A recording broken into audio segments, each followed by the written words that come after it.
I've been in the Chronic. I've actually never paddled an Obitfish, so Shane's going to tell you about the Obitfish. But I have paddled Necky boats in the past. What I want to do for y'all is to kind of do a little throwback walkthrough for you here, because I get a lot of questions about Necky boats. They're just very hard to find. But of course, this guy ends up finding two. Look at this. Found two of them. He who knocks. Yeah, and look at here.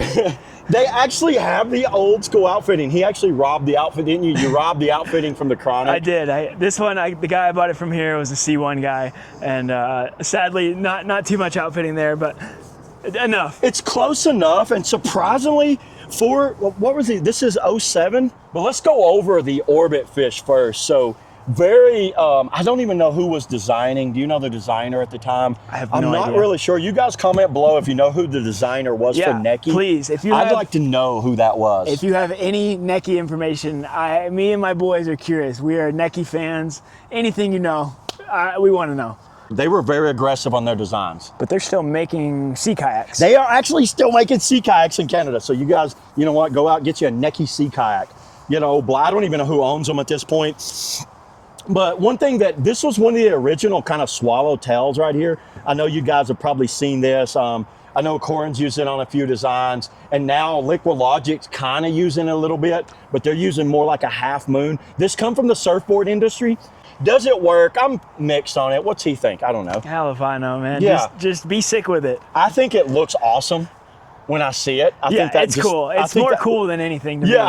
I've always liked the looks of Necky. Necky just looks really cool. And you know what was really funny is, here's something crazy. This is all, I think that's steel. It doesn't feel like aluminum. It's too solid. It's pretty damn solid. It's solid. There's a cotter pin running right through here. They've had some machine shop make these. These are beautiful. These look like anodized black aluminum, maybe. You can like twist them this way and that way. Like this little thing is adjustable this way and that way. It's got a pitch, and it's forward and backwards. Up and down, and it goes on a slider like that. And they actually have the ratchet on a slider too.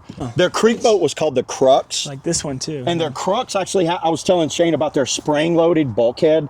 They have a spring-loaded bulkhead. I'd love to get a hold of a Crux just to go over that. But this seat pan is basically just foam.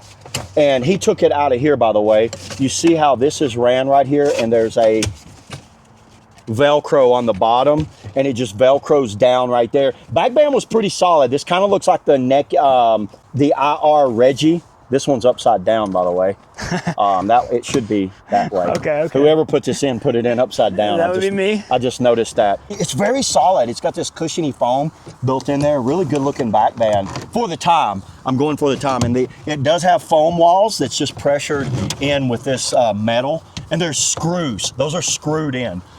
So all of this is screwed in. Is this an adjustable seat? It is. Yeah, so it has about 4 inches of adjustment. Yep. Let's see if we can get the camera up under here. You guys see that adjustment right there? 4 inches of adjustment, and the hip pads are screwed in. They had these on, they glue these foam to plastic back, and they run a screw through them. Shane got a little aggressive with his loops. He was looping, and then he bent the C bracket right there. The pressure on that will actually bend inside there. I could see that. I see how the thigh brace is held in right here. Yeah. Comfortable boat, you know, surprisingly comfortable. He's got a Happy Feet down in there. Oh yeah. He's got him a I little... use Happy Feet on all my play boats. See, I agree. It's really good. They are. I think foam, if you're a wizard, squirt boat outfitting wizard, then it's good to have foam, but I'm not that, so. What do you think, what does the Obitfish do that the Chronic didn't? So the Obitfish, I would say, is quite a bit more capable and on top of the water. I think you have more volume in that. And especially the bow. This is a little more scooped out here, in my opinion. And these, like whenever I go to do macho moves, I get way more air in the Obitfish. Most of the time, I kind of just get like plugged under in the Chronic. Okay. I'll get lucky sometimes, but if you have like an overthruster. It's wider right here too. You see that? Yeah. Look at the difference in the width here. Yeah. I see that. If you get like an overthruster in an Obitfish, you can do proper playboating tricks. Like you would run an overthruster in this one. Yeah, I mean it's. Yeah, look at that curved down rim. That's when they curve those rims down. I don't know if you guys can see that. Look at that curved down rim. That's crazy. Which is terrible for spray skirts, because what a spray skirt does, it actually has this gap. So everybody was putting like inner tubes on their boats to try to get the spray skirt to go. That's why they quit putting that curved down rim, and they just started making rims flat out. Because imagine a spray skirt won't fill up a gap that's curved. There'll be a gap under it, and water would go and it'd fill up these. Is it a wet boat? This one, because it's cracked. Yeah, well, there you go. But this one is like far more slicey, I think. I can see that. This one leans more towards a slice boat. I can see that. This is more hybrid than like playboat, slice boat. Let's roll them over and look at them. This is what's always been, for all of you guys that want to know, Necky's always had the loosest boats on waves. Whoa, look at that crazy. That's crazy going on this orbit fish. Yeah. Look at this. It's pretty wild. Look at this drop chine. Look how it goes down, steps in a secondary, and then goes all the way out to a swallowtail that's also broken back here. It's almost like the designer at Necky took everything that you think is just crazy and just slammed it in there. It worked, man. That's how you make a unicorn, dude. Spaghetti on the wall right there. Whatever sticks, we're gonna leave it. Look at this hull. Very flat. I see why these boats are so loose too. Man, have you seen the Vibe? The Necky I have, Vibe? yeah. I paddled the Vibe, yeah. I've never been in an orbit fish. I had a brief, kind of like a Koi experience in this, and I've done a full lap in the Vibe, but I wish I wasn't really making videos back then. What do you think of the Vibe? I like the Vibe. I thought it was very loose. It's sick on a wave, but downriver, I hated it with all my guts.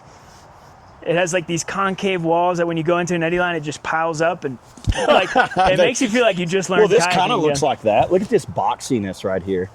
Yeah, I think this thing is so capable. I was on the Pine Creek Rapid last week, and it was like, I mean, you could call it class 5. I think it teeters that like 4+5, and it was like, dude, I was having fun. It was just like the boat for the occasion. That is a crazy rail right here, the way they've done that right there. And that is so boxy. That is just flat. Look how, I mean, look at it. I just set it up. It's just, you could stack these like books. Yeah, you definitely You could put in bookends and have a series of orbit fish. He might start collecting him a bunch of orbit fish. And, dude, people are going to try and kill me if I do that. He's going to hoard all the orbit fish. This one's in really good shape, by the way. And it actually sat on Marketplace for like 2 months. So. And you end up picking it up. Yeah, I don't know how the hell that happened, but I got very lucky. I like that logo. Orbit fish, a little dead fish in there, and a little atomic logo. It's sweet. That looks cool. They put it on the bow too. My first chance to surf one was at Skookum Chuck, actually. Oh, what a spot! I bet so you. good. Yeah.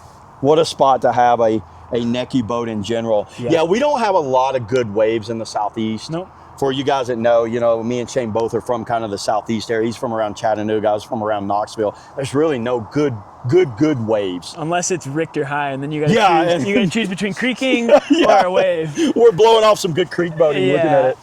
Yeah. But you guys comment below, especially somebody that used to work for Necky, if you're watching this and you got any information on the Chronic and Orbit Fish, on who designed it, who the owners of the company was. I'd like to hear that. He's got a bigger hole in the Chronic. I guess you need some Chronic for that big hole, and then you go back to a smaller hole when you're in an Orbit Fish. But you like the Orbit Fish better than the Chronic. Way better. There you go. But they both have their place. You know what? He's been rocking it. Go over, check his channel out. He's got some videos of this thing in action if you want to see it. I want to paddle it eventually. One of these days I will get in it. Maybe when he gets back to the southeast, we'll do a Koi lap. We'll do a Chronic, and we'll do a side-by-side Chronic and Orbit Fish lap. Oh, that'd be cool. Yeah. Well, there it is, everybody. See you in the next video. Yeah, dog.